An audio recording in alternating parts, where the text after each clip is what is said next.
আজকের দিনে আমরা প্রত্যেককে একটা লেভেল অনুযায়ী ভাগ করে দিয়েছি।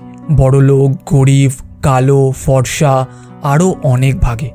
ভগবান শ্রীকৃষ্ণ বলেন, বিদ্যা বিনয় সম্পন্নে ব্রাহ্মণে গোবি হস্তিনী সুনিচৈব সাপাকে চ পণ্ডিতা সমদর্শিনা। আসলে সত্যিকারের জ্ঞানী পুরুষ হয় যে সবাইকে সমান চোখে বিবেচনা করে, সমান চোখে দেখে। নদী যখন বয়ে চলে তখন নদী পার্থক্য করে না যে কাকে জল দেবে কাকে জল দেবে না।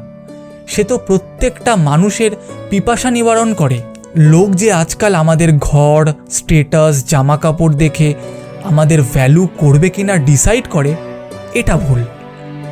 আপনি যেদিন সব কিছুর মধ্যে একই কনসিয়াসনেসকে ফিল করবেন, সেই দিন থেকে আপনাকে দেওয়া সমাজের যে লেভেল, সেটা একদমই আপনার কাছে বেমানান হয়ে যাবে।